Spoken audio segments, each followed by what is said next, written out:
오늘 본문 이사야서 42장의 역사적 배경은 이스라엘이 바벨론의 포로로 잡혀있던 절망적인 상황에 있던 유대인들에 대한 하나님의 구원에 관한 소식을 선포하고 있습니다. 특히 본문 1절에 내가 붙드는 나의 종, 내 기뻐하는 자라는 표현은 41장 8절로 10절에서 야곱 혹은 이스라엘을 지칭하는 용어로 확인되고 있습니다. 또 41장 7절에서는 시온의 소식을 전하는 자로 묘사되고 있습니다. 그런데 이제 오늘 본문에서는 천국에서 하나님 천국의 법정에서 한 사자로서 한 종이 소개되고 있습니다. 그는 천국 법정에서 내려진 판결들을 이방에 알리고 세상에서 그 판결들을 집행할 자로 묘사되고 있습니다. 성서학자들에 따르면 바로 그 인물이 바벨론을 멸망시킨 바사 왕 고레스이고 그가 그 판결을 실행하기 위한 하나님의 대행자로 선택받았다는 것입니다. 하나님은 당신의 그 사자를 붙드시고 선택하셨고 또 그를 기뻐하셔서 그에게 당신의 신을 그에게 주셨다라고 말씀하십니다. 그리고 그 종이 섬기는 태도, 즉 그의 성실성을 본문 1절로 4절에서 다음과 같이 묘사하고 있습니다. 보라, 내가 나의 영을 그에게 주었은즉 그가 이방에 정의를 베풀리라. 그는 외치지 아니하며 목소리를 높이지 아니하며 그 소리를 거리에 들리게 하지 아니하며 상한 갈대를 꺾지 아니하며 꺼져가는 등불을 끄지 아니하고 진실로 정의를 시행할 것이며 그는 쇠하지 아니하며 낙담하지 아니하고 세상에 정의를 세우기에 이르리니 섬들이 그 교훈을 앙망하리라. 고대 그리스의 역사가 요세푸스에 따르면 이 고레스 왕은 자신이 태어나기 전 약 210여 년 전에 기록된 이 예언을 이후 그 자신이 직접 매우 감동 깊게 읽었다고 합니다. 그래서 그는 이사야 선지자가 예언한 대로 자신이 목자의 마음으로 당시 포로로 잡혀있던 양들, 즉 이스라엘 백성들을 이끌어내어 그들의 나라 유대에 귀환시켰던 것입니다. 하지만 우리는 내가 나의 영을 그에게 주었은즉 그가 이방에 정의를 베풀리라. 그는 외치지 아니하고 목소리를 높이지 아니하며 그 소리를 거리에 들리게 하지 아니하며 상한 갈대를 꺾지 아니하며 꺼져가는 등불을 끄지 아니한다는 이 구절에서 뭔가 이상하다는 느낌을 받게 됩니다. 고대 바사 제국의 절대적 권력을 가졌던 이 고레스 왕이 그 자신이 유대교로 개종도 하지 않았는데 하나님의 영을 받고 외치지 않고 목소리도 높이지 않았으며 상한 갈대를 꺾지 아니하고 꺼져가는 등불을 끄지 아니한다는 설명이 과연 적절한가라는 질문입니다.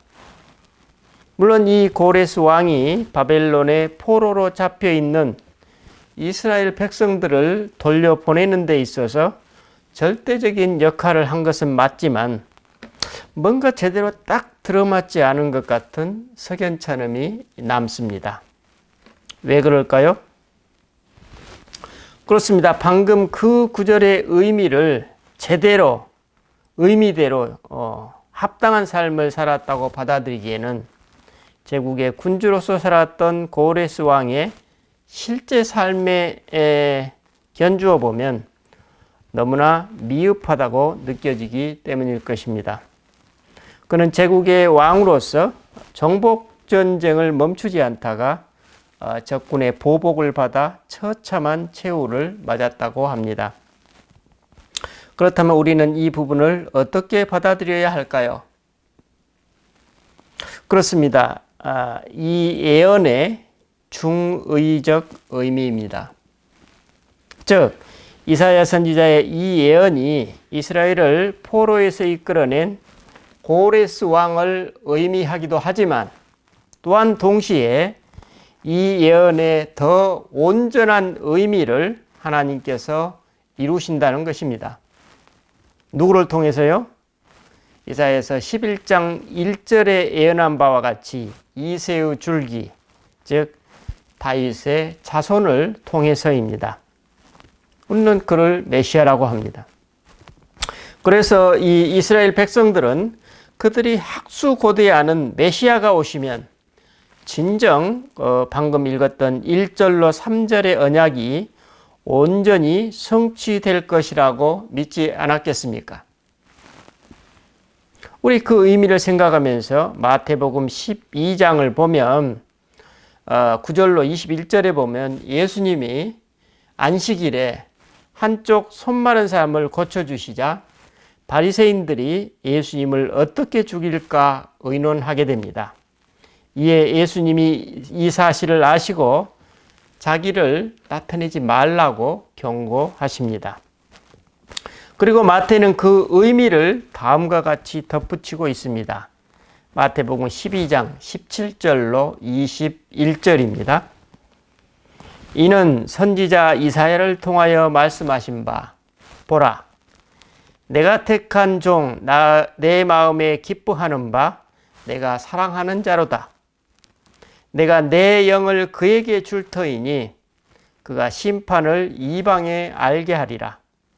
그는 다투지도 아니하며 들레지도 아니하리니 아무도 길에서 그 소리를 듣지 못하리라. 상한 갈대를 꺾지 아니하며 꺼져가는 심지를 끄지 아니하기를 심판하여 이길 때까지 하리니 또한 이방들이 그의 이름을 바라리라 함을 이루려 하심이니라. 어떻습니까? 마태 사도의 예수님에 대한 해석과 이사야의 예언이 얼마나 잘 들어맞고 있습니까? 그러므로 우리는 이사야의 오늘 본문의 예언이 이사야에서 본래의 문맥에서 고레스 왕을 예언한 글이기도 하지만 사실은 예수님을 오히려 완벽히 묘사하고 있음을 알 수 있습니다. 그러므로 오늘 본문 이사야 42장의 예언은 궁극적으로 하나님이 택하신 종을 통해 온 세상에 정의와 구원을 가져오는 메시아에 관한 예언임을 알 수 있습니다. 이런 맥락에서 오늘 본문은 하나님이 붙드시는 종의 사명과 이방인에 대한 구원, 또 우상과 대비되는 하나님의 권능과 메시아를 통한 언약의 성취를 강조하고 있습니다. 물론 바벨론 포로기에 유다 백성에게 주시는 소망의 메시지이기도 합니다. 여기서 핵심 내용은 하나님이 말씀하시는 나의 종의 정체성, 정의와 사랑이라는 말로 요약되는 그의 사역, 이방인을 향한 구원, 하나님 언약의 성취로 볼 수 있으며 이는 예수 그리스도를 통해 성취되었음을 마태의 기록을 통해서 알 수 있습니다. 바로 그 내용이 오늘 본문 6절에 소개되고 있습니다. 나 여호와가 의로 너를 불렀은즉, 예수님을 얘기하는 거죠. 내가 네 손을 잡아 너를 보호하며 너를 세워 백성의 언약과 이방의 빛이 되게 하리니, 이렇게 표현하고 있습니다. 여기서 나 여호와가 의로 너를 불렀다 그러죠. 의라는 것은 뭐예요? 정의와, 고대 사회에서는 의 안에 정의와 사랑이 뭐예요? 합쳐진 개념을 얘기하고 있습니다. 자, 의로 너를 불렀다. 정의와 사랑으로 너를 불렀다. 그 다음에 뭡니까? 너를 세워 백성의 언약을 성취한다. 그럼 언약은 뭡니까? 이스라엘 백성과 하나님 간에 맺어진 메시아에 관한 언약. 이것이 성취된다. 이런 말이 되겠죠. 그 다음에 이방의 빛이 되게 한다. 그러면 뭐예요? 세상의 복음화를 얘기하고 있습니다. 그렇다면 오늘 본문이 제시하고 있는 여호와의 종의 역할은 무엇일까요? 바로 그 내용이 본문 7절에 소개되고 있습니다. 내가 눈먼 자들의 눈을 밝히며 갇힌 자를 감옥에서 이끌어내며 흑암에 앉은 자를 감방에서 나오게 하리라. 앞서 살펴보았듯이 마태복음 12장 9절에서 21절에서 마태는 메시아의 역할이 무엇인지 본문 이사야의 예언과 정확히 연결시키고 있습니다. 눈먼 자들의 눈을 밝힌다. 갇힌 자를 감옥에서 이끌어낸다. 흑암에 앉은 자를 감방에서 나오게 한다. 여러분 어떻습니까? 예수님의 사역을 정확히 묘사하고 있습니다. 저는 지난 한 주 동안 수도원에 머물며 이 말씀을 계속 마음속에 담고 있었습니다. 그리고 그리스도께서 지금도 생생하게 당신의 사역을 통해서 이 이사야의 예언이 성취되고 있음을 확인하고 있었던 것입니다. 제가 영성수련회 동참할 때마다 느끼는 점은 방금 말씀드렸던 메시아의 우리를 향한 실질적인 역할을 늘 확인하게 된다는 사실입니다. 저는 이런 맥락에서 수련회에 참여하여 복음서로 기도하시는 분들께 가끔 말씀드립니다. 복음서에 예수님이 행하셨던 각종 치유와 회복의 이적들은 물론 그 자체로서 의미가 있기는 하지만 그보다 더 근본적인 것은 그러한 치유와 회복의 사역이 앞을 못 보고 감옥에 갇혔으며 실제 흑암 속의 사람들에게만 향하는 것이 아니라 우리 모든 인간들을 향한 그리스도의 퍼포먼스라는 것입니다. 그래서 그분의 일거수일투족이 모두 깊은 의미가 담겨 있는 우리 각자를 향한 하나님의 메시지입니다. 눈먼 사람들, 소경들만 향하는 게 아니라 귀 들리지 않는 사람들만 그런 것이 아니라는 것입니다. 문둥병 걸린 사람들만 그런 것이 아니라는 얘기입니다. 우리가 침묵 속에서 내 자신과 내가 살아가는 삶의 리얼리티를 잘 살펴보면 예수님의 그 사역이 바로 지금 내 자신을 향한 실제적 메시지임을 체감하게 된다. 이렇게 강조하곤 합니다. 예수님이 눈먼 자들의 눈을 밝히는 것, 갇힌 자를 감옥에서 이끌어내시는 것, 흑암에 앉은 자를 감방에서 나오게 하는 것, 이런 이적이 오늘 우리는 기도를 통해서 우리 자신을 향한 실제적이고 구체적인 그분의 사역임을 실질적으로 받아들이고 체험하게 됩니다. 그리고 우리는 그때 그리스도의 현존 속에 더 깊이, 더 생생하게 머무는 은혜를 경험하게 됩니다. 우리는 이런 맥락에서 메시아 그분 자신이 당신 백성을 향한 언약을 성취하시고 당신 자신이 이방의 빛이 되신다는 말씀을 이해할 수 있습니다. 즉 하나님의 종 메시아는 하나님과 이스라엘 백성 간의 오랜 언약의 성취 차원에서 오셨음을 확인해 주고 있습니다. 다시 말해 메시아는 하나님이 이스라엘과 더불어 맺으신 언약을 회복, 완성하는 것을 의미하고 있습니다. 우리는 이 같은 흐름에서 예수님이 말씀하셨던 새 언약의 의미를 상기하게 됩니다. 예수님이 이렇게 말씀해요. 이 잔은 내 피로 세우는 새 언약이니 곧 너희를 위하여 붓는 것이라.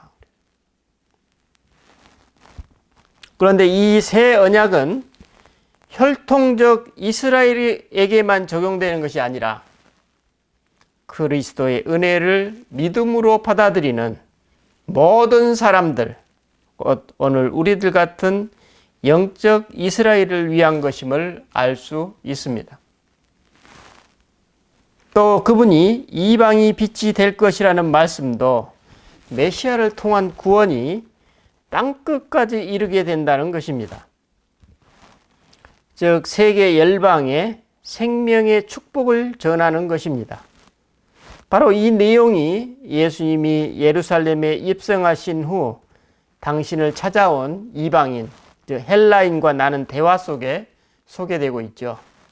요한복음 12장 32절입니다. 이렇게 말씀하고 있어요. 내가 땅에서 들리면 모든 사람을 내게로 이끌겠노라.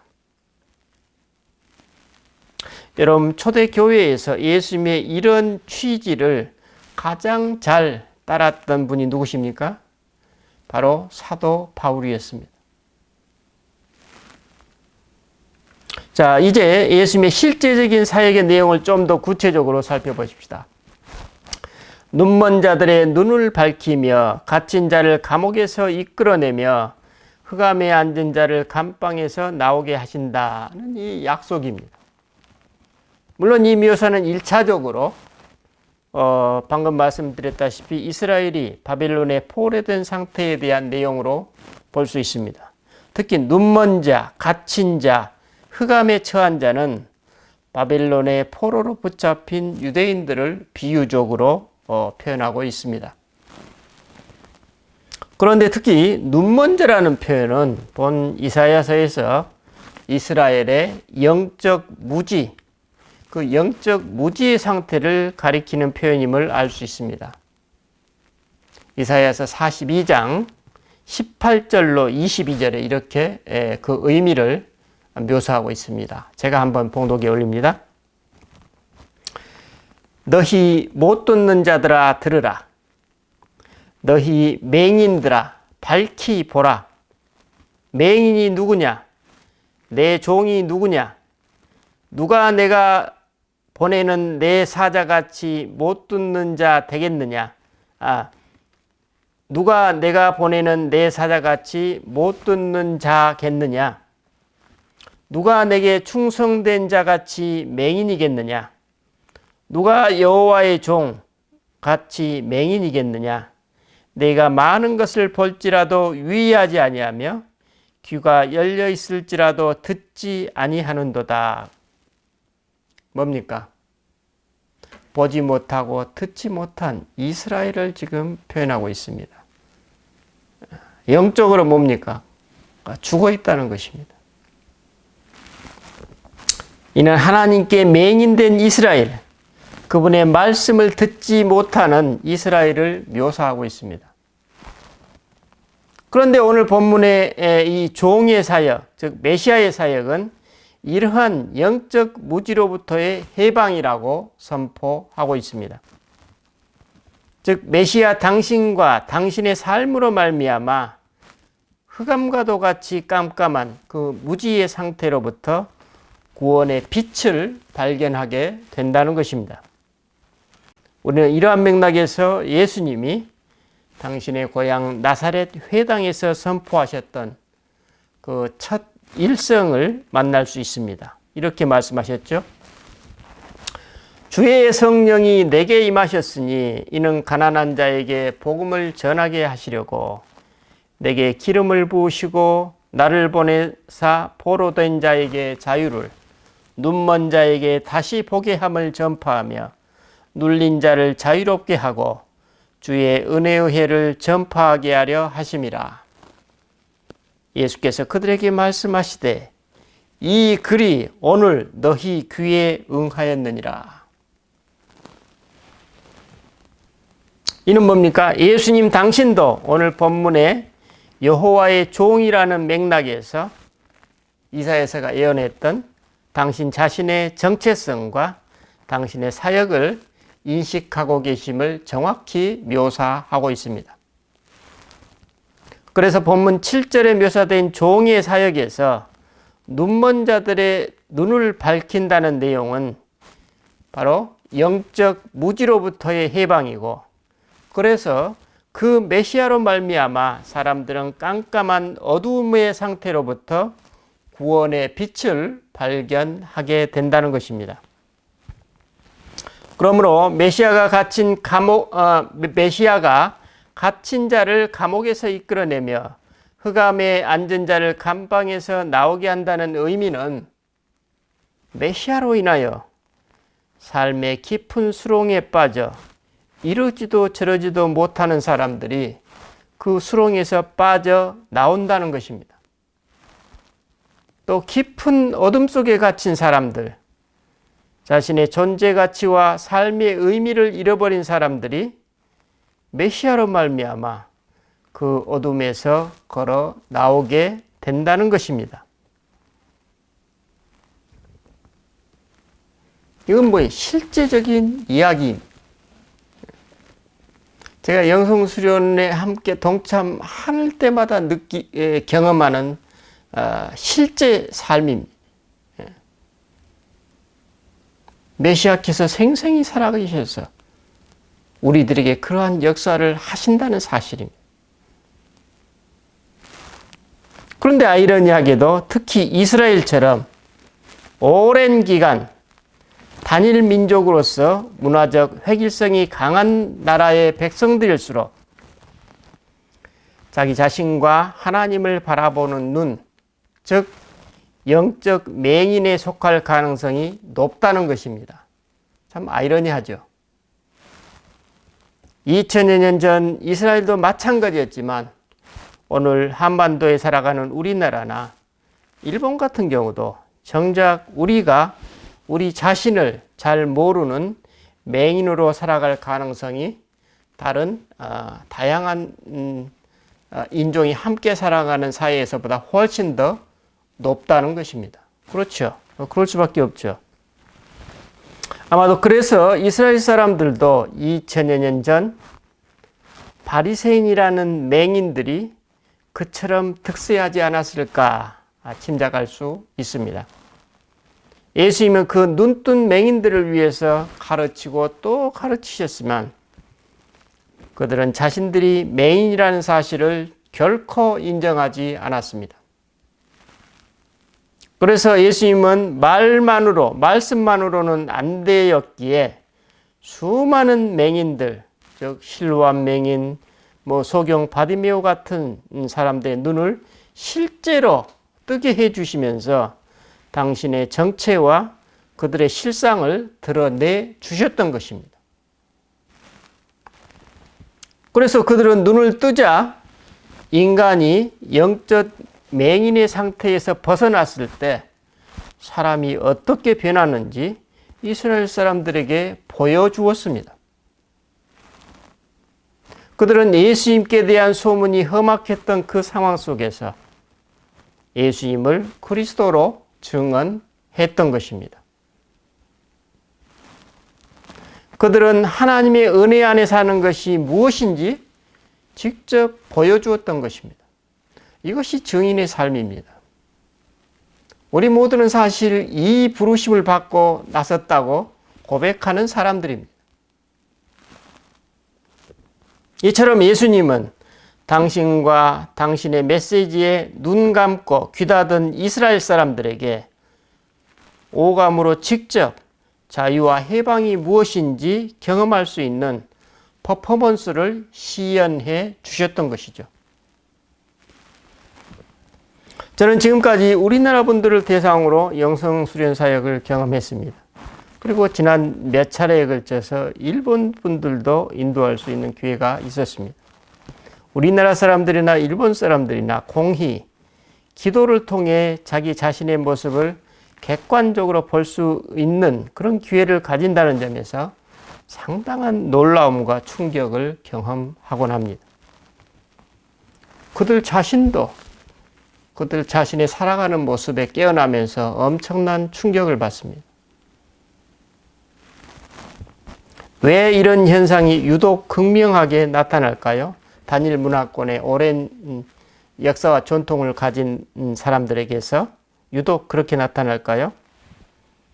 그렇습니다. 너무나 두꺼운 사회문화적 가명과 외피를 두르고 살아가고 있기 때문입니다.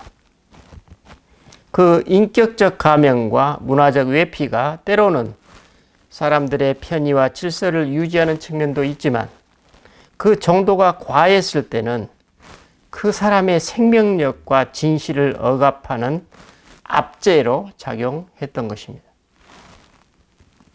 하지만 그 사실은 그 자신이 직접 그 가면에서 또 그 외피에서 벗어났을 때에만 피부로 알고 경험할 수 있습니다. 이해할 수 있습니다. 그 외피가 어떠한 것이었는지. 아마 지난 11월과 12월 일본 분들이 그런 것들을 많이 경험하는 걸 제가 보았습니다. 일본 분들은 어쩌면 영성기도를 안내하는 입장에서 보면 굉장히 순전하게 안내에 따르게 됩니다. 한국 분들은 몇 분들은 이렇게 잘 그 안내를 무시해버리는 경향이 가끔씩 있거든요. 자기 하고 싶은 대로 하는. 그러나 일본 분들이 연세가 70이 넘어도요. 저같이 젊은 사람이 얘기를 해줘도 그대로 따라서 합니다. 그러니 여러분 하나님께서 은혜를 안 주시겠어요?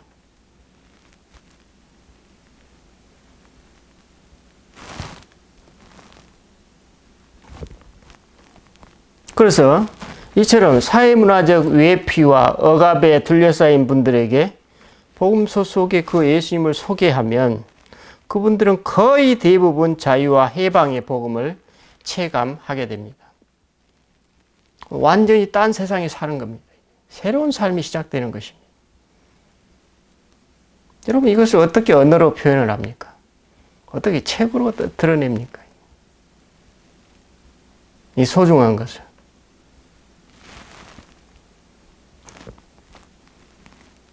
그래서 그들은 어떻습니까? 이전의 삶과 완전히 다른 삶을 이제 살아가게 되는 것입니다. 사실 우리 모두는 이러한 삶으로 초대받았습니다. 만약 우리가 그러한 삶의 실제를 살아가고 누리지 못한다면 우리는 참 제대로 복음을 받아들이고 있는지 다시 한번 질문해 볼 필요가 있을 것입니다. 그리고 우리들을 통하여서 이제 어떻습니까? 사실 우리가 어떻습니까? 오늘 본문에 하나님의 종으로 부름받은 사람들이죠. 우리 각자가. 여러분 우리 각자가 진정으로 그러한 의미의 종으로 부름받아서 응답받는 삶을 실제로 살아간다면 우리 주변이 어떻게 될까요? 세상이 어떻게 될까요? 그것이 바로 우리 앞에 놓여 있는 숙제입니다. 저와 여러분이 그러한 삶으로 부름받고 있다는 그 사실을 계속 마음속에 가지면서 한 주간을 보내시면 좋겠다 생각했습니다. 기도하십시다. 주님, 오늘 다시 주의 종으로 부르심을 받은 우리들의 정체성과 또 우리들을 통한 하나님의 일들을 잠시 살펴보았습니다. 그것이 말씀 속에서는 소위 메시아라는 그분의 그 말할 수 없는 권능으로 또 그분의 말할 수 없는 사랑과 공의로서 이루어지는 일들이지만 사실은 그것이 이제 우리 각자에게 맡겨지고 주어졌다는 사실을 다시 한번 우리가 깨닫습니다. 주님, 우리가 매일매일의 일상 속에서 하나님의 종으로서의 삶을 누리고 있는지 살펴보게 하시고, 만약 우리가 그런 길을 거기에서 벗어난 길을 가고 있다면 다시금 돌이킬 수 있는 자유와 용기를 허락하여 주시옵소서. 오늘도 주님께서 우리로 하여금 다시금 당신의 종으로 부르심에 감사드리고 우리 주 예수 그리스도 이름으로 기도드립니다. 아멘.